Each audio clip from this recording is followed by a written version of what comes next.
एक और सवाल बेटा, ठीक है? हालाँकि ठीक है ना, सवाल बेटा कॉन्सेप्ट तो सेम ही है, बट ठीक है बेटा, एक और दे रखा है। एक एसी सर्किट दे रखा है और बेटा इसकी आरएमएस की वैल्यू मुझसे पूछ रखी है। इसमें तो बेटा कुछ ऐसा नहीं है ना कि sign omega T plus sign इसमें से एक तो बेटा तुम देख रहे हो डीसी है बेटा, एक आपका एसी है। तो क्या बच्चा बोलते हैं बेसिक से कर लो, कर लो।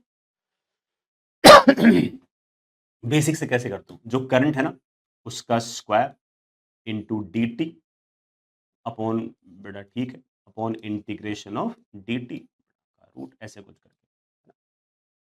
किसका एवरेज लेना है? आई के स्क्वायर का, करंट के स्क्वायर का एवरेज लेना। तो ऐसे एक छोटी सी बात बताओ, रूट ऑफ करंट का स्क्वायर, इसका स्क्वायर बड़ा 5√2, बड़ा 5√2 जो है पूरे टाइम ही बड़ा 5√2 है, तो उसका एवरेज तो बड़ा क्या आएगा? 5√2 आएगा, ठीक है? प्लस बड़ा ये 10 है, 10 थोड़ा ठीक है। जो कॉस है उसका बड़ा एवरेज तुम जानते हो बड़ा क्या आएगा? हाफ आएगा।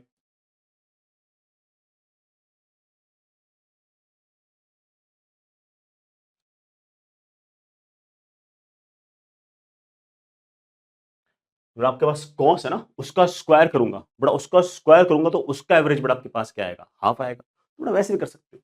अदरवाइज मैं एक छोटी सी बात बता, जैसे माना आई इज इक्वल्स टू, अगर I naught plus I one sine omega t ऐसा कुछ अगर दे रखा हो और इसके आरएमएस की वैल्यू अगर पूछी हो तो आप सीधा कर सकते हो अंडर रूट ऑफ इसके आरएमएस का स्क्वायर, ये तो फिक्स ही बेटा, तो इसका आरएमएस तो वैसा का वैसा लिख दो, प्लस इसके आरएमएस की वैल्यू का स्क्वायर। बेटा इसका आरएमएस कितना होगा?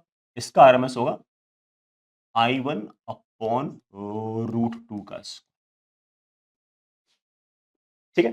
तो यहां पर क्या हो गया बेटा? यहां पर तो 10 है, 10 है ना, तो 10 अपॉन √2 का स्क्वायर। मैं बेटा यहां पर 100/2 लिख रहा था एक बार। जैसे बेटा इसको करोगे आपके पास बड़ा आराम से आ जाएगा 5√2 बड़ा, I think that comes out to be 10 ampere बेटा। सही है? हाँ बेटा सही बात है, बेटा सही बात है।